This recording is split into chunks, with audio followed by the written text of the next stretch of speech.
Okay, well, welcome everyone. We're over on Facebook, we're over on the Zoom. Welcome to our Empowered Women's Coaching Call. I'm so excited about today's topic. It has been greatly requested. I have to say, Brett, one of the things that pops up in the comments most as we're chatting about all things empowered women is, what about my husband?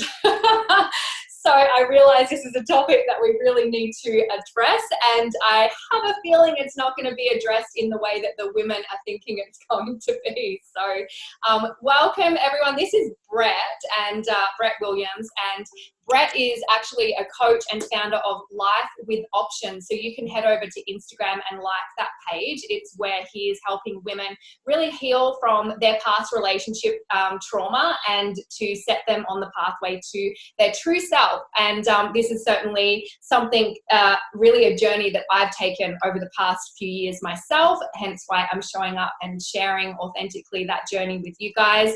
And he also does private and group coaching as well. So we have an expert here, and he's a man, so he's an expert on being a man anyway, right?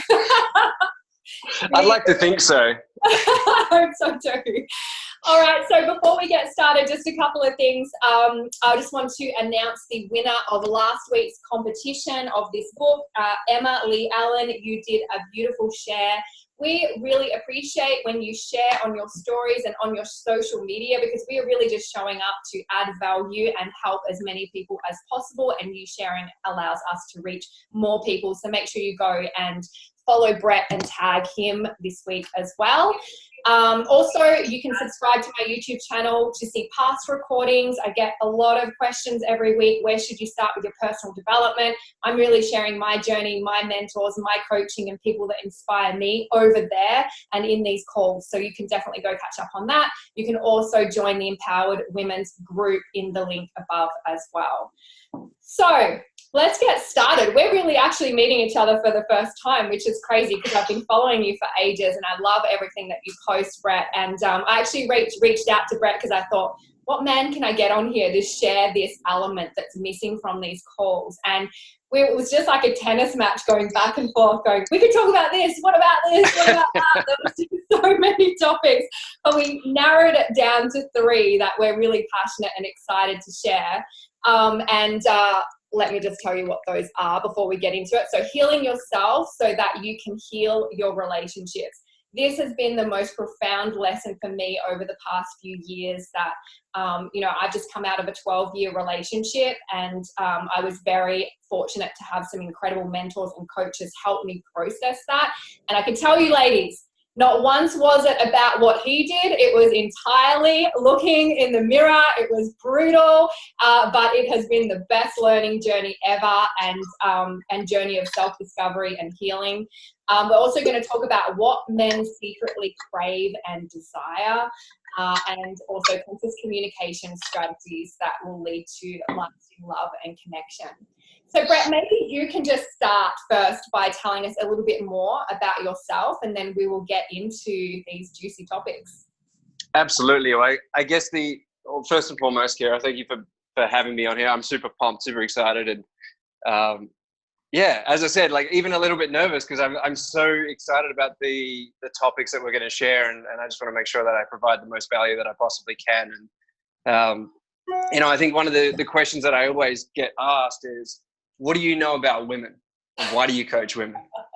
And I think that's probably the best place to start with, because for me, it was coming back to my parents' dynamic when I was growing up. The way that I saw, my mum's an absolute angel and she'd do anything for everybody. And just seeing the way that mum and dad interacted when I was younger, I didn't really appreciate or understand at the time how it really impacted myself. And so growing up, when I really stepped into the women's relationship coaching space. Now, ladies, this isn't about getting the man. It's more about the relationship with self. Growing up, really stepped into one of the things that I really saw was that one of the biggest things that comes up for me is seeing a male disrespecting a female. And that really, really, really gets under my skin. And this is not coming from a place of women being weak or anything like that, but more of a case of educating women around standing strong within their own identities, and also at the same time educating them as to why the man may be doing what he's doing. Mm-hmm. And so through that combination, it's really starting to allow women who I've worked with to stand in their true self and really own their value and start to change the men that or attract in a different man. And so and also, for I me, think inspire, I think, because the question that comes up, what about my husband? I don't think you can change anyone. You can only take responsibility for yourself. But what we can do through our own action is inspire someone to step up into their greatness without the pressure and the you should and you have to. I think that's the only way to really go about it. Absolutely. And then there's the conversation around masculine and feminine energies that always comes into that as well. And one comment that I had made, it was a post on my Instagram some time ago about being a boss lady at work, but then also softening into your feminine when you come home. And that really triggered a lot of women. And it's not coming from a weak or any perspective along those lines, but it's honoring the dynamics of relationship. Yeah. And so, yes, there are a lot of men out there that sit more in their feminine and they don't really understand their masculine. They've suppressed themselves. They're unable to express themselves. They're so detached that they're not even self-aware as to what's going on. And then if you're with that style of man, then you're going to have to take the lead. And that may be softening into your feminine, inviting him to help out with a few things and letting him know that he is actually still valued as a man, because there are a lot of independent women out there that will do all of the work, and there's men out there that'll just sit back and let you. Yeah. And so that's only going to frustrate you. And when I say you, I'm talking about to the women here. It's going to frustrate you that your man's just sitting on the couch. And one of my past clients, I was talking to her and I was like, okay, so you've got a to-do list for him to do. So who ends up doing the to-do list? She's like, well, I do. And well, that doesn't help you. That doesn't serve you at all. And so invite him to help you with it, because he's been conditioned to know that you're going to do it no matter what. And there'll be a conversation that's going on within his own mind and own space that, I'm not even valued as a man. Like, what am I doing here type thing? And that will have a man shut down even further than what he may already be shut down. And so being able to invite him in and let him, one of the examples I've used with a couple of clients, you go and do the shopping, and yes, you could carry everything all yourself. You could pick it all up and lug it into the kitchen, but ask him to help you. And again, it's not a weakness thing. It's an investment into the relationship. And men want to be, one of the secrets around what men crave and desire is they want to feel like your hero, and that, yes, we don't need saving, but, I like having a man to do that stuff. Yeah, I can do it myself, but I like watching a man do that for me. Why would you prove a point that women power, I can do it myself, when really you want to invest in a relationship and create that beautiful flowing dynamic where you show up for each other in the best way possible. Absolutely. And I think there's the other conversation that goes on to the side where women are like, yeah, but he should just do it anyway. Yeah, look, I don't disagree with that. But again, coming back to, there's a lot of men that have maybe mothers that have done everything for them, and they haven't had to learn, or they haven't learned how to be that chauvinism and hold the door and all of these sorts of things. But also to a large degree, some of the women that I've worked with, and some of the very strong independent women, are very quick to act. It's all of a case of, all right, I've got it and let's go. And the man's kind of now thinking, well, what are we doing? What happened? All of a sudden you've got all the shopping and you're already on the way in, and he's just going to stand back and not do anything about it. It would take a strong self-aware man to be able to then go, hey, stop, let me take that. So women, what you're saying is we want men to step up, but we're not actually creating the space for them to do so. Yes. And then sometimes when the man may be challenging, and this happened with a friend of mine, we were sitting at a table having a conversation, then we're like, we're going to move over there. And she's a very strong alpha woman. And she's like, okay, cool. Well, let's go over there. And she picked up my bag and I'm like, stop. Stop. This is everything that we were just talking about, how you're showing up in your current relationship. And so in that moment, it was really, really a challenge for her to even allow me to grab the bag back off her and have her stop and actually just receive. Mm-hmm. And I think that's the other thing. Like when the man does actually step up, receive, allow him to take that role. Mm-hmm. I had to stop her and challenge her for, what would have been like maybe 10 seconds or something like that, and actually physically stop her so that she wasn't going to just be like, oh no, it's okay, I've got it, and keep walking on. Mm-hmm. And so in general, most men are not going to be that self-aware to be able to step up and challenge that and show up in the way that women are wanting. So that becomes back to, any men that might be listening to this, it's a case of men need to be trained sometimes how to be men. And yes, I get it, women, that's not your job and that's not your responsibility. And I'm not talking about teaching him how to make the bed or anything like that, but give him the space and the opportunity to step up and invite him in to step up. Mm-hmm. And again, that comes back to is an investment in your relationship. It's not a weakness. It's not a strength, whatever it is, it's an investment in your relationship. Mm-hmm. Definitely. And I think as women, we're more intuitive. We're probably more likely to be on that journey of evolving and coming into our conscious self, and that's more of a feminine kind of trait. And so I really kind of see it as our responsibility, because the man's job is really to be out there and hunt, and they're quite single-minded in that sense. And I think when you respect the natures of the feminine and the masculine, and we're not talking about we all have the feminine and the masculine within us, so we're not Yep. here to debate that stuff, okay? But yeah, I think as a woman, and I certainly have, especially when I go from running a business, I'm actually a very, very feminine woman, and it's actually quite crazy, the business dynamics that I'm in, because it's actually outside of my nature. But the more you become aware of the dance between the two, the more you can consciously choose which one you need to be in each moment, which serves the moment and whoever Yes. you tend to be in rapport with.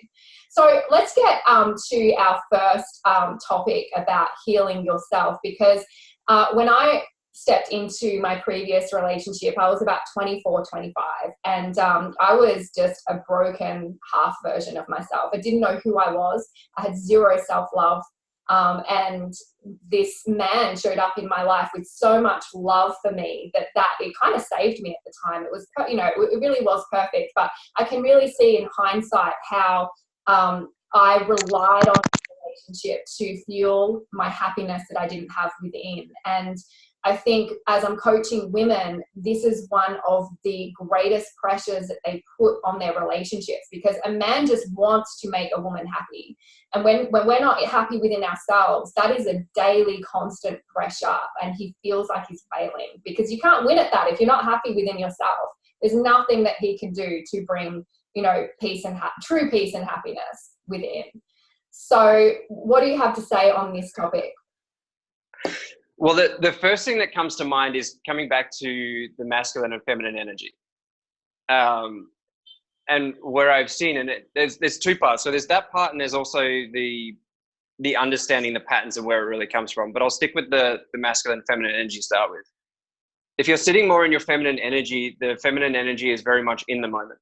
It's very much about what's going on right now, whereas the masculine energy is more logical, and it's more long-term, and it's more linear in its focus and that side of things. And what I have found with women that I've worked with is the constant self-doubt and self-questioning of trust. Now, the trust is not always about the partner, but more a case about trusting within yourself. Trusting in yourself that you will be okay no matter what shows up.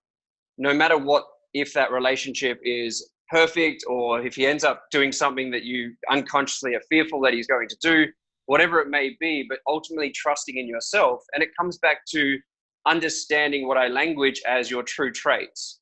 Like, who are you at your core, independent of everything that's going on? What is the value that you bring? And maybe that's being a bright, bubbly energy that when you walk in the room, all of a sudden you have the ability to change the dynamics of the room. Or you're a great listener, or you're, whatever these traits are, that it's who you are independent of everything else. And the reason why I talk about that is coming back to like healing yourself. one of the biggest focuses of the programs and the path that I take a lot of my clients through is really stripping back the social conditioning. Yes, maybe it's an unhealthy childhood where you've got to be perfect, or the love that you've been conditioned to have is that those who love you can treat you the worst. And all of these conditionings that have been placed upon you that you've taken on as being yours. And so being able to start to strip back those layers and come back to who you are at your core and standing in your value, and that's what our language is, that true self, it brings the power back to you, as opposed to constantly questioning your man, or constantly coming from a fearful place of, oh, is he going to leave me, or is he going doing this? The ultimate truth is if he's going to do that, he's going to do that. And I know that that's not the thing that you probably want to hear, but that you can't actually control another person. And generally, when you come from that place of constantly questioning and constantly self-doubting and everything along those lines, it's going to create the thing that you're fearful most about in the relationship. It will drive him away.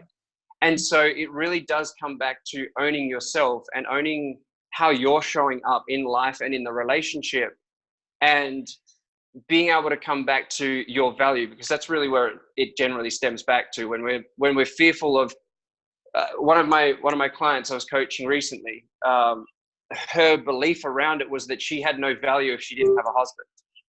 And so that was really actually my fear before. My greatest fear was being a single mum, and I thought that meant that I was less valuable. And that's where I'm so grateful that I had, because my greatest fear, of course, came to fruition. And now it's awesome, because I'm like, I kicked butt on that. Like, I can do anything now. Yes. But, I had someone I had Nima, a lot of these guys have watched coaching calls with him. He really just did that value back into me really, really quickly.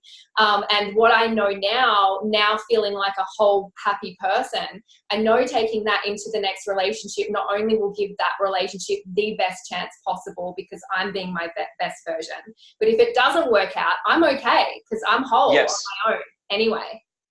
Yes.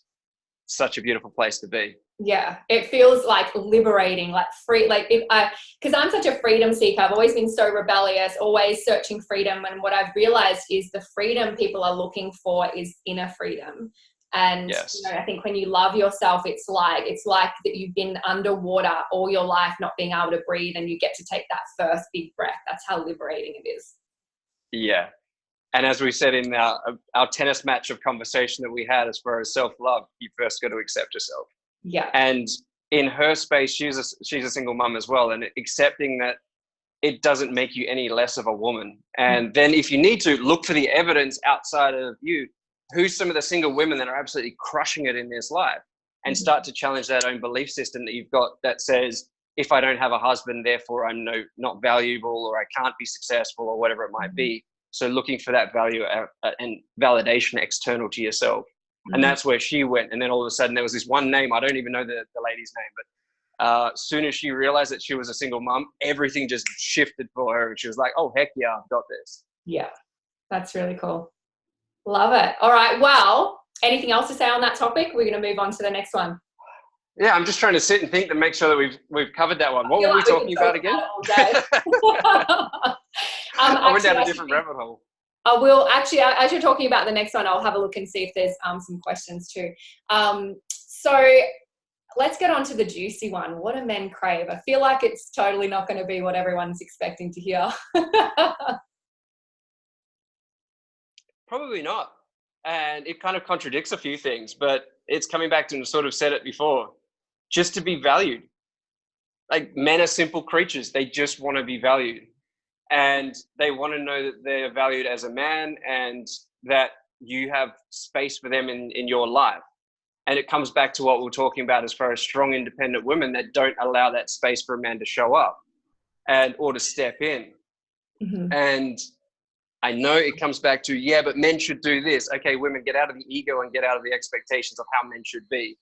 And one of the conversations that I have is that if you're the one that's saying this should be a different way, then you're the one with the issue. You're the one with the work that needs to be done. Because if he's content sitting on the couch, well, then he's content sitting on the couch. He doesn't actually have an issue with it, because he's not aware of the issue. But if you're getting frustrated at him behind closed doors, well, then there's a conversation that we need to have. And that conversation is what are the, going down a different rabbit hole, but the unconscious expectations that get placed within a relationship. Just because you've been with somebody for a period of time does not mean that they know you, and does not mean that they're going to do everything that you expect them to do. And that there are areas that you probably need to have another conversation about, of like, hey, when this happens, and we're going to get into the conversation structure in a moment. Being able to remind, not so much remind them, but if you have an expectation on somebody to perform in a specific way and they're not really aware of that expectation, you're setting yourself up for failure. And so many women are expecting the man to step up because that's just what men should do. And yet many men aren't aware enough to be able to step up. So and again, I feel like women are very resistant to expectation of how a woman should be. Like women have a very strong voice around expectation when it's in reverse. And one thing, and I learned this from Tony Robbins, and it really hit home when I heard it many years ago, and I could see that I was guilty in it, and I could see so many women around me so guilty of this. The 3 things that we do when we feel unfulfilled in a relationship is we criticize, control, and close off. And these are the 3 most damaging things to a man, because a man wants to be appreciated, and the more you criticize, the more you're just going to dim that light in the relationship. And we get so controlling, and then we start closing off, which causes more disconnection in the relationship, and it produces the absolute opposite of what it is that we desire. And that's where we have to become more intelligent as women to show up in a way that inspires the man to step up the way that we want him to, rather than causing more disconnection with these behaviors. Like, and it's like he should, someone has to go first. Someone has to go first, right? And it's not a weakness to go first. It's absolutely a strength. Yeah. And there's 2 types of men. There's that, as I said, the man who's going to be like, well, you're going to do it anyway, so I'm just going to sit on the couch watching TV and whatever.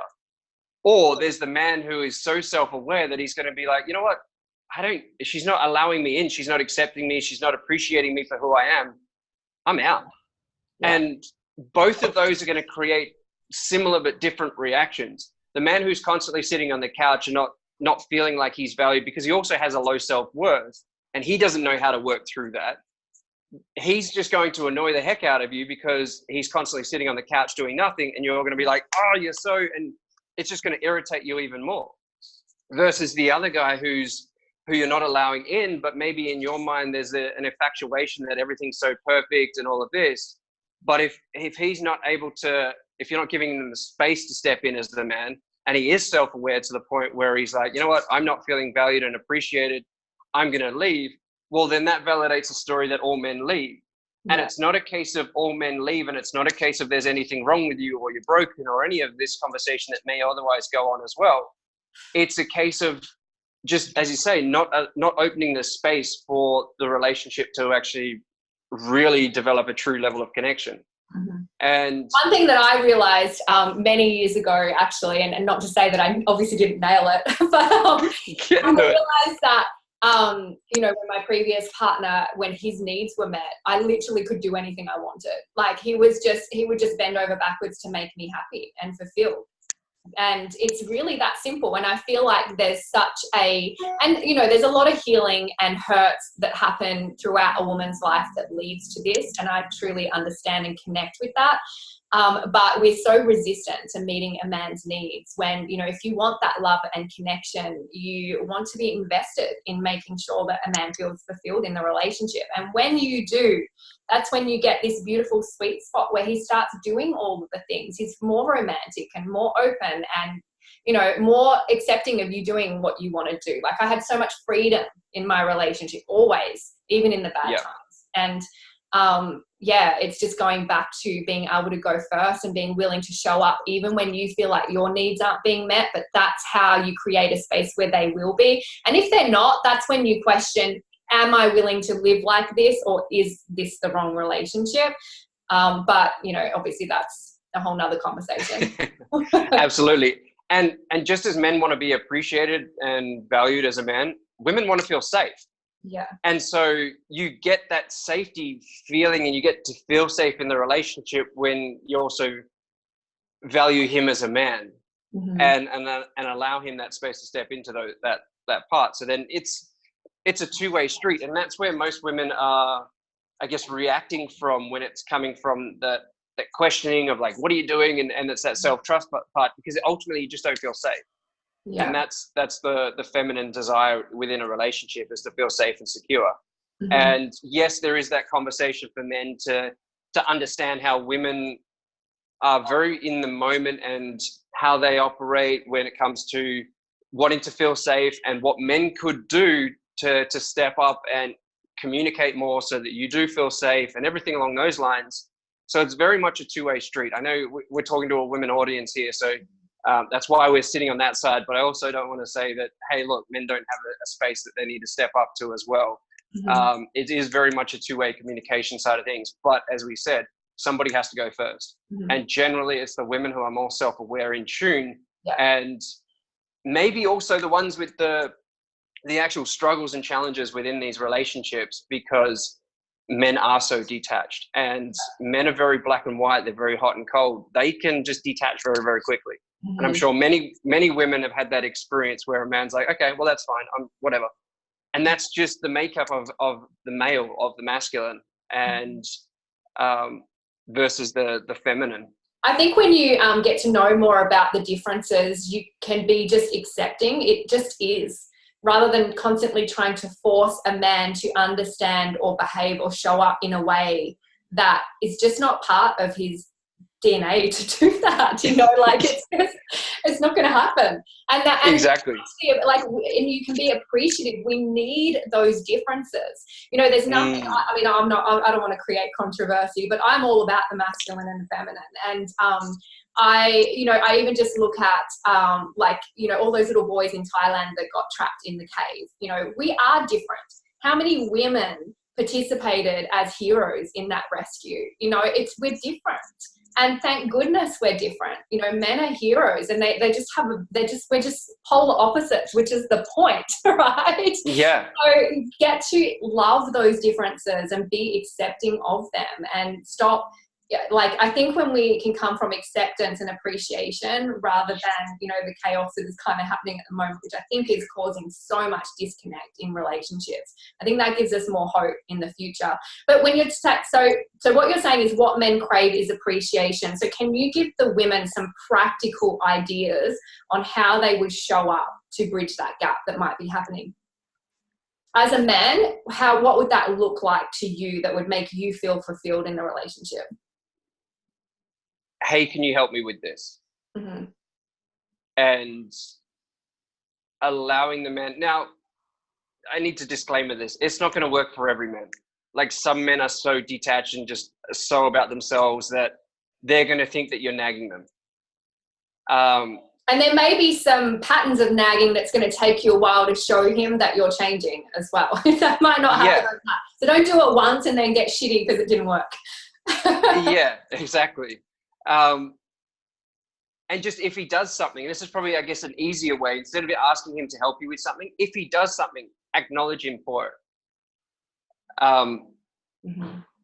And just be appreciative of little things. And look, it comes back to also love languages and things like that as well, like understanding each other's love languages, how he's going to feel love, whether his love language is act of service or but I think the biggest one is just appreciating the things that he does. So let's just start with whatever he's doing. Maybe he's working so hard and he's providing for the family financially. Hey, I know you've been working hard. I really appreciate what you're doing. That's going to have carry that as a heavy burden too. Like, it's sometimes, and I'm guilty of this, I think, geez, you men have no idea what it's like to be a mother. There's constant pressure, but at the same time, that pressure of providing for the family is something that some women absolutely experience it, some women don't, and take that for granted. And look, we both want it both ways, and I can hear the women already saying, yeah, but what about me getting acknowledged for working my ass off at home and all that sort of stuff? I get it. That's the if ultimate form of healing, though. I saw myself actually go to that place over the weekend. I did something and I was thinking, I just want like him to acknowledge. And I'm like, no, I don't need it. I know I did an awesome job. You know, like, you know that you're whole when you get to a place that you're not looking for that anymore. Like it's, yeah. And again, comes back to somebody's got to go first, and eventually you got to start conditioning the space where he may actually turn around one day and be like, you know what? Actually, I appreciate everything you do. Yeah. And oh my gosh, then all of a sudden everything just changes. Mm-hmm. But if somebody doesn't go first because maybe he is so caught up in everything that he's doing and disconnected and all of this sort of stuff, just by you walking up to him, looking at him in the eyes and being like, hey, thank you. I appreciate all that you're doing. Mm-hmm. And he will feel seen, he'll feel appreciated and valued. And I can guarantee you that he'll probably show up in a different way, you know, in the next few moments of that evening, whatever it might be. And then also you can then have a request or so, like, you know, maybe you want to have a sit down and have a conversation, but also be mindful. Do not give him a compliment and then every single time say, hey, I want to sit down and talk to you. You know, that's... Imagine a man would want nothing less than that. Exactly. Most men don't understand how to hold space and listen and understand all of that sort of thing. Like, it's just not a natural program for a man to be within. But if you start allowing him to know that he's valued as a man and everything that he's doing, mm-hmm. well, it's going to start to shift the dynamics of the relationship. Yeah. And he's going to show up a lot stronger. And then you can start asking him for requests. Hey, can you help me out with this? Yeah. The shopping or whatever it might be. So you start appreciating what he's already doing, and then you can create more space and opportunity for him to do things that make him feel like a man, like he's got a place where he's needed, and then appreciate him for those things as well. Yes. Men are simple creatures. Yes, they really are. Women, on the other hand, actually, anyone that's listening, a book that I listen to on YouTube, it's on there for free. I listened to it twice in a row because I loved it so much, is Way of the Superior Man. And I think it's great for the woman to listen to it as well, as the man, if they're willing and open. But yeah, it's such a great book to... And then there's the counter of it. Understanding of the differences. Yeah, and then there's the counter of it, Dear Lover. Yes, I have that. It's not on audio, which is annoying. Do you know if there's an audio? Because I've been trying to read through it, but... Yeah, I'm reading through it as well. Yeah. But that one is a real crucial one. It's a massive book for, as you say, both men and women to be able to understand, and that really does come back to that masculine and feminine energy, and where the woman just wants to be ravished, and like for a man to really like step in and be like, hey, and like... Well, I don't think men know anymore that women actually desire that, and so they're scared of that element. They're so unsure. Everyone's just lost their way, basically. Yes. Yeah. Well, we're helping to get everyone back on track, hopefully. So someone has said here, and this might lead into the next one, around conscious communication.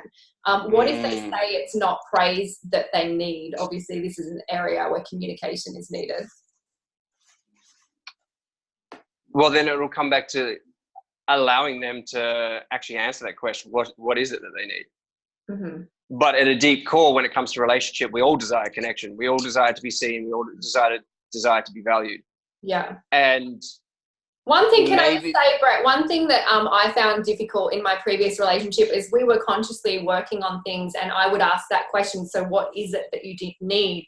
It was very difficult, maybe because men aren't as in touch with how they feel, for it to be pinpointed. And I don't think I ever really got an answer to that, which was challenging because I wanted to show up and make sure that I was fulfilling whatever gap there was.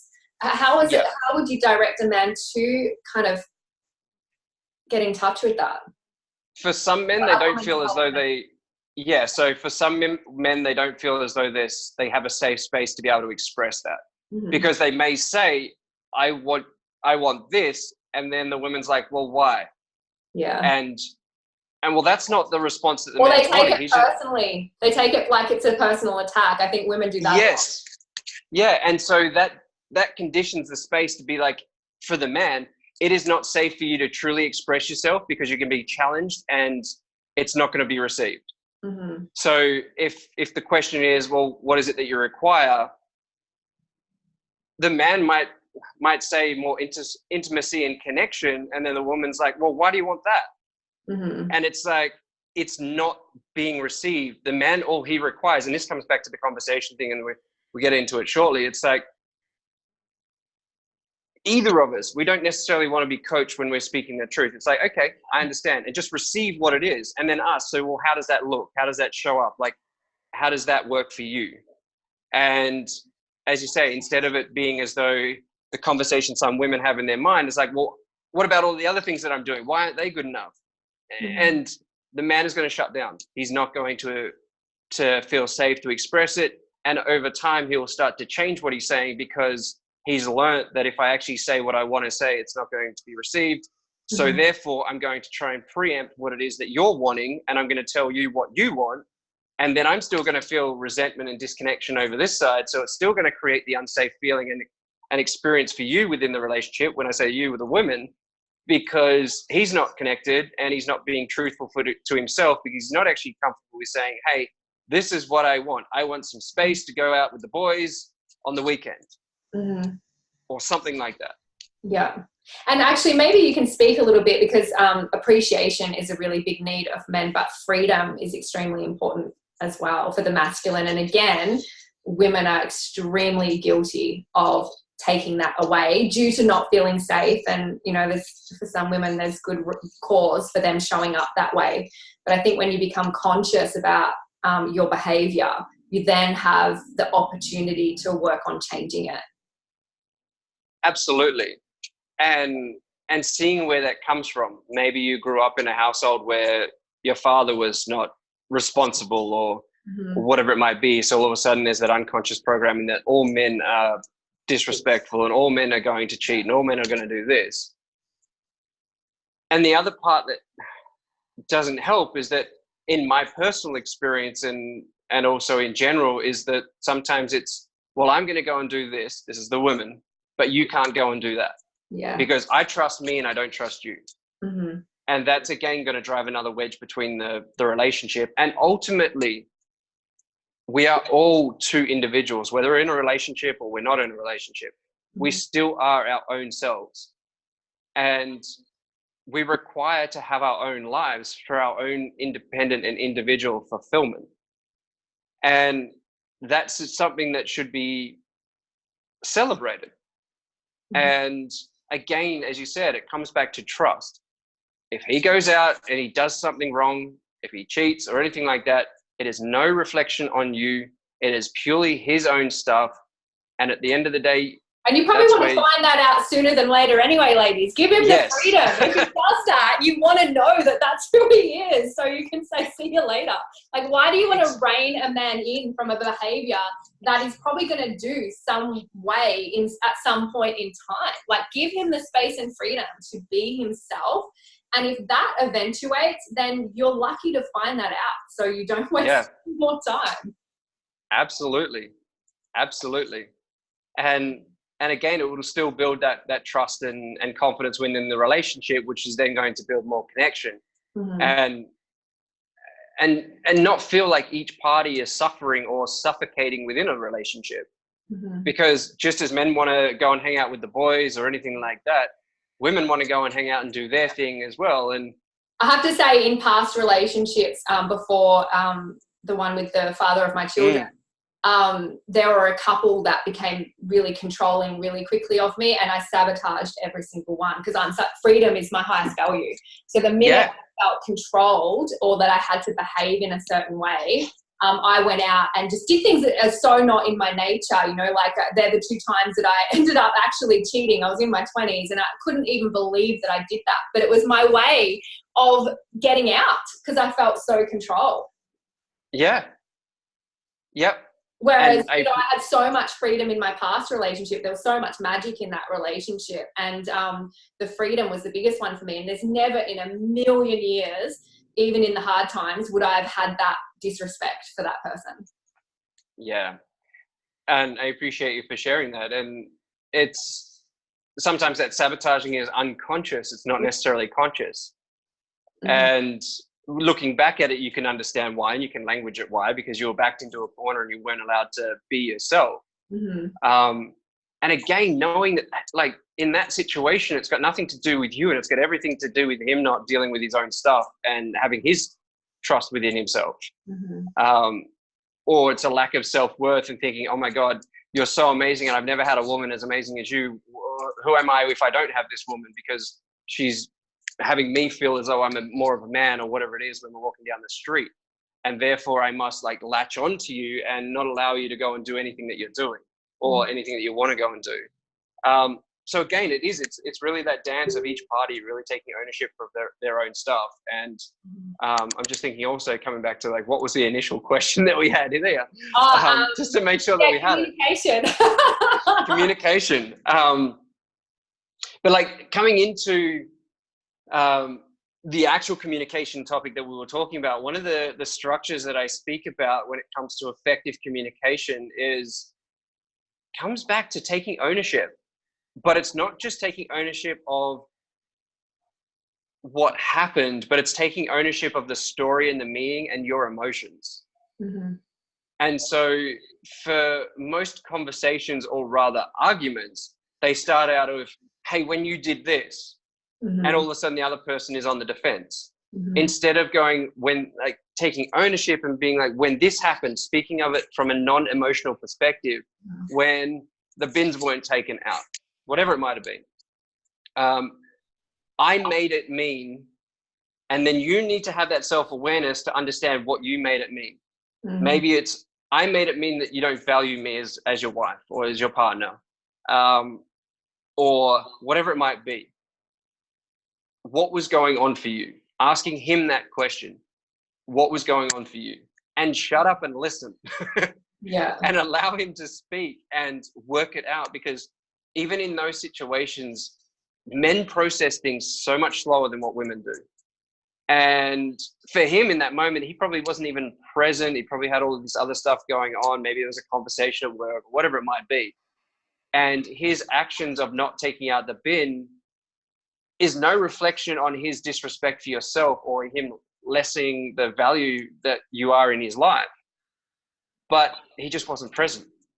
And then it's about able to open up that space to have a conversation. Now, yes, there may be a time where the other person, and whether you're having this conversation with your partner or even your parents or, you know, a girlfriend, whoever it is, they may initially unconsciously feel as though they're being attacked, because that's just an unconscious programming and condition that every time somebody's like, hey, I need to talk to you, all of a sudden it's like, oh, what have I done wrong? And I'm going to come back at you. But instead, when you take full ownership of your emotions, how you're showing up, the event that took place in the story that you're making about it, it does not allow the other person the space to be able to get angry at you, because they've got no leverage on you. You've already taken responsibility for absolutely everything. And if they start to get angry and they start to get attacking towards yourself, stay open, stay vulnerable, and stay grounded and centered within yourself, because their energy will dissipate. Because in the past, when arguments have taken place where one person's not gone into it with the intent of an argument, but the other person has felt as though they've been attacked, and their energies come back, and then you step up, and then all of a sudden the two energies are doing this. But yet instead, if the other party is starting to get triggered by the conversation, and this is on the basis that you are taking responsibility for your story, your meaning, and everything along those lines, the other person's energy will start to dissipate or just start to flow through. It disarms it. That's one thing. Massively. You can't kick off unless two people join that energy. And I just want to make it relatable. I'll give an example. Something that we used to always argue about. I'm a very punctual person, and we had traditional business, and I'd say, oh, you know, dinner. He'd say, oh, I'm going to be home at this time, so I would make a beautiful dinner, because that's how I show up in a relationship. Appreciation. And you know, almost, and seriously, I hate saying almost and every in those words, but seriously, every time, like minimum half an hour late, right? And it didn't matter how many years I didn't learn the lesson, but I made that, you know, back in my very unconscious days, mean that he didn't care, he didn't appreciate what I was providing, he didn't love me, he didn't respect me, he was basically lying to me. Like, these were the stories I was creating.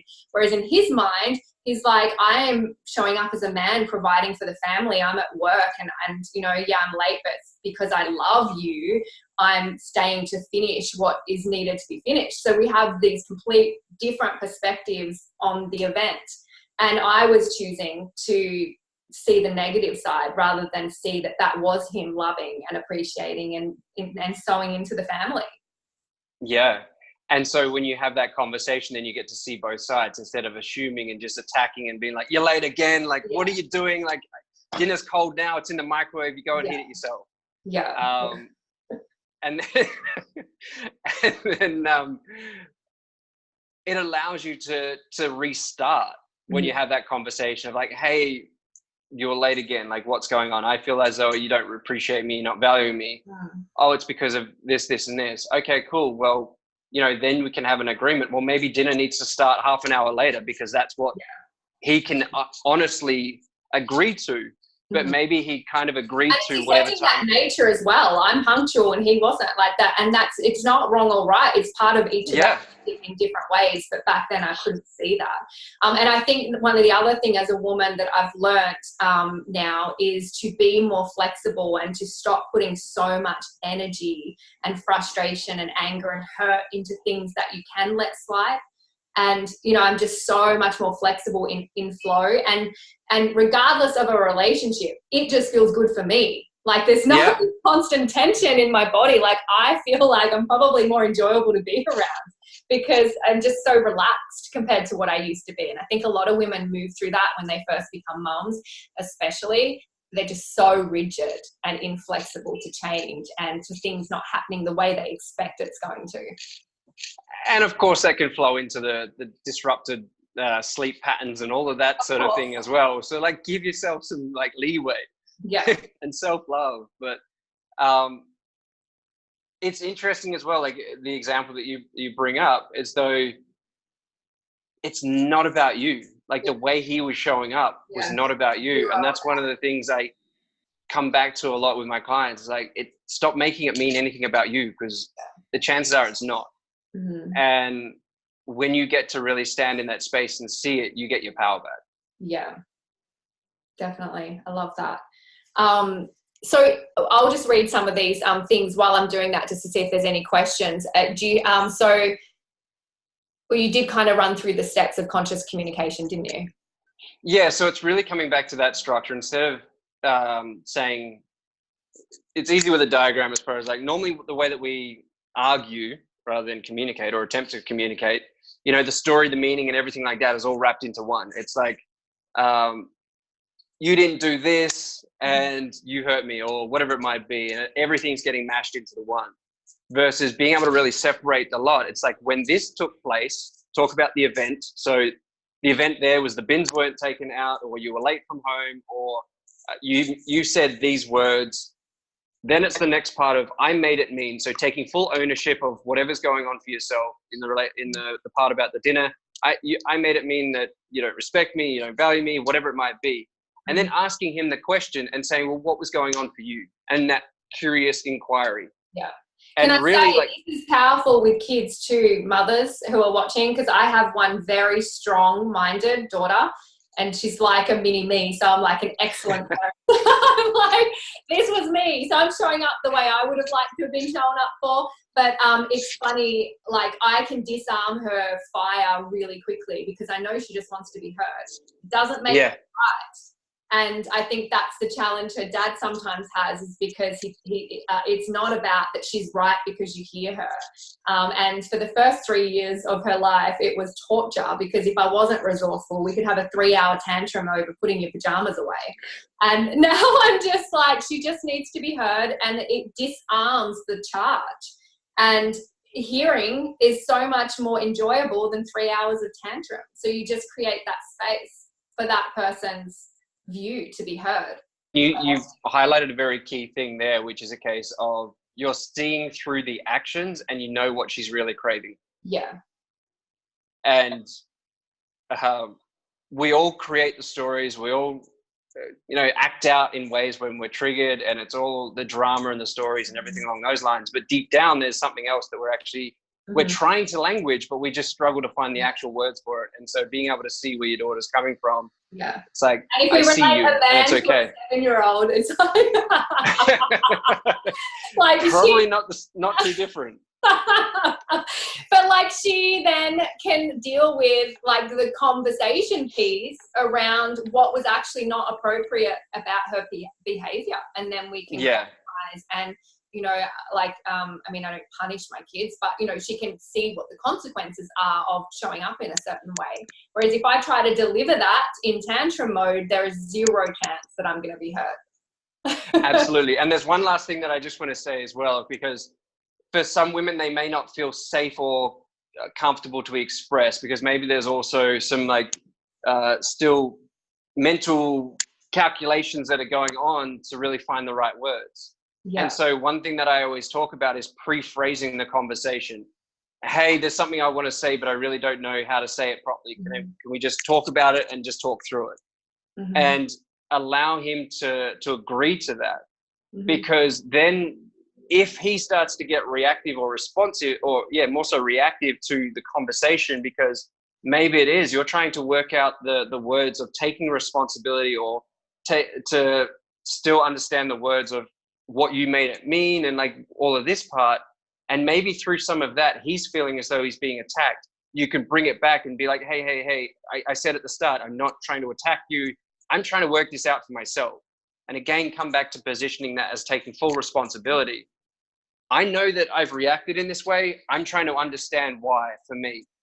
And this ultimately has nothing to do with yourself. And that will start to give you that safe space to be able to say whatever you need to say, because you've already pre-phrased the conversation. Hey, I don't necessarily know what I'm trying to say. Can we just speak through it? Mm-hmm. I love that. That's awesome. So one of the questions that's come up is, how would you approach the topic of trust? This person said she feels guilty that she doesn't trust him, but she does trust herself. So what would you do in that scenario? How would you coach around that? Wanting to know a little bit more context around what areas does she not trust him? Yeah, that's a hard one. Like, has he actually done things to make him untrustworthy, or is it your past experiences in relationships that have caused you to distrust men in general? Yeah, because generally, to a degree, if we're not trusting of others, there's still an element that we're not trusting within ourselves. Yeah. That's powerful. Can you maybe delve into that instead? That's really powerful. Yeah, it's trying to find the right words that's going to be most impactful in that moment. It's a case of, well, trust is a learnt, conditioned behavior that says when these actions take place, there's a predictable outcome. Yeah. And so what is the unconscious expectations that you have placed on him, which says this should be the outcome, but he didn't do the outcome that I expected him to do. Therefore, now I can't trust when this takes place that this is going to happen.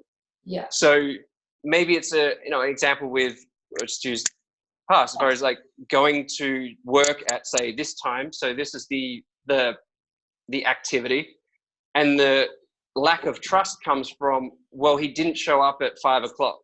He showed up at 5:30. And so the expectation, the unconscious condition that you've placed on his behavior is that he must show up at 5 o'clock, and therefore I will trust him because when he goes to work, he comes back at 5. Mm-hmm. It's predictable. I can work with that, and therefore I can trust that tomorrow when he goes to work that he'll be home at 5. Mm-hmm. And so does he know what expectations you are placing on him that then creates the trust? Yeah. And why being so rigid within those bounds? Mm-hmm. There's a conversation that needs to take place in there. So maybe there was that one time that he went out with the boys and came home drunk. Therefore, it's creating a lack of trust that that's not going to happen again. Mm-hmm. So I don't know if this is too much of a can of worms, and it's okay. Get into it.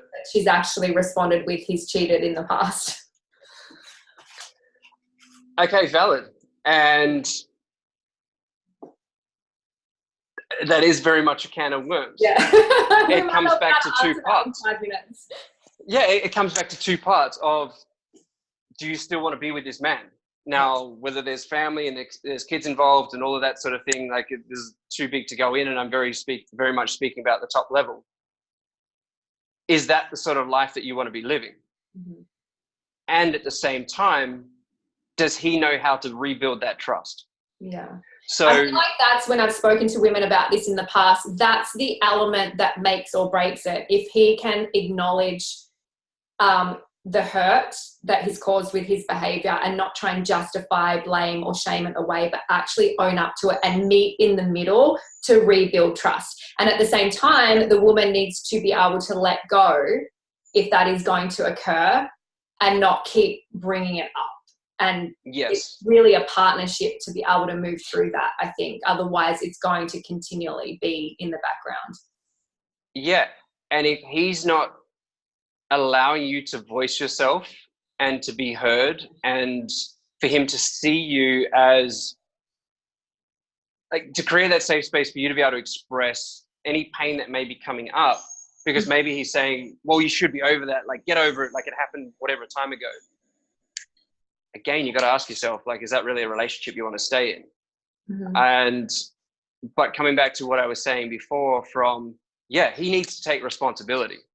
And he also needs to understand what is the rules and the guidelines that is going to help to rebuild the trust within yourself. Mm-hmm. Because if you're just saying, okay, this happened and now I don't trust you, but he doesn't know that what's going to rebuild the trust is showing up at home every single time at 5 o'clock. And over time, that'll help for you to trust him more. And then down the track, okay, maybe a couple of months, a year down the track, whatever it might be, okay, then it's okay for him to go out with the boys, mm-hmm. because he started to develop that trust. And again, like knowing that within yourself of letting go, as you said, and just trusting, but also being okay that if he goes and does it again, that's him and that's not something that you want to have in your life. Yeah. And knowing that you're going to be okay without that, mm-hmm. Without him, I should be more specific. Mm-hmm. Absolutely. Yeah, that's really powerful. I think, ultimately you can't have a fulfilling, amazing, deeply connected relationship without trust. So that's where you have to decide, is it something you can work through together? And if not, that's definitely something you have to consider. Absolutely. And I just want to add one more thing in there, which is kind of opening the can of worms even wider, is the fact that there may be a space for you to check in with yourself. And when I say you, for the lady to check in with herself, why did he go and cheat? Oh, I love that. Yeah, I'm so glad you said that. Yeah, it's so true. You have to take, and even, looking at my relationship breakdown, and that all the coaching was on me. And, I could sit there and write a long list of all the things that I feel like he did, or blame why I showed up in a certain way. But at the end of the day, there's a lot of blame on me in how things turned out the way they did. Yeah, because it takes two to tango. Like, not, and if a man goes and does that, it's true that some men, it's just in their nature and it's how they are. But truthfully, a lot of men are driven that way because we're not fulfilling their needs. So they start looking for that appreciation and love outside of the marriage. Yeah, and that's not necessarily filling their needs sexually or anything like that, but even just coming back to what we said at the start, being valued and appreciated as a man, and just acknowledging the small things that he is doing. Yeah. And then not being too constraining on the control, because as you said, in your past experience of, like, when you were controlled, it had you react out in a way that you may not otherwise have had. So it really is about years of coaching, actually, of working on myself to release the guilt and shame of that too, because it was outside. I was so shocked that I had that within me. So it's not about only bad people do that. You sometimes do things that you think you would never do because of the circumstance. Yeah, and that guilt and shame can really cloud taking responsibility and accepting it as well. And so that's a whole nother topic that I'm not going to get in right now. Oh my God, we could go so many ways. All right, well, we're right on 12. You've just added so much value. There's lots of great comments, which you can go and read over on Facebook. But thank you so, so much for adding your influence here and sharing what it is that men are really, truly looking for. Is there anything that you want to share to finish up? The words that are there are trust yourself. Mm. Take ownership for your power. Yeah, I think is a big one. And for me, and in my mission statement is being, and I might actually read it, actually. I should do this at the beginning of the time, but our Empowered Women's mantra that I've put together for the women's group, which actually helped me move through the first couple of really challenging months. I'm an empowered, high-value woman, strong yet graceful. So when you talk about being in your power, it's not women's power, yeah. It's like strong but in your femininity. Like that's where your true power is. Standing in my greatness, yet humble, connected, and kind. I lead with calm courage. I am self-aware and sure. I know the truth of who I am. I embrace my imperfections, and I am flexible, fun, and free to be me. The most magnificent I will ever be is myself. Heck yeah. So we'll finish on that note, hey? I think so too. Like, yeah, really own it. Yeah. Just own that and don't dim it for anybody. Yeah, absolutely. And and whether you're in the right relationship or not, you attract the right circumstances. I think when you're standing in your grace and your power, you will repel the people that don't belong there and you'll attract those that do. Absolutely. 100% agree with that. Amazing. Thank you so, so much. Really, really appreciate your time. And I hope that you'll come join us again soon in the future. You guys will have to shout out in the comments if you guys would like that, and we'll try and persuade Brett to come back. Absolutely. Well, maybe when I'm in the Gold Coast or Queensland. Oh yeah, we should do it. You should come sit here in my office and we'll do one together. All right. We'll see if we can tee that up. You can have the picture. Perfect. Hey, look, I'm comfortable in my masculinity. I'm comfortable with that. Love it. We'll see if everybody listening wants that. So we'll see. All right. Sounds good. Thank you. All right. Bye, thank everyone. you. See you.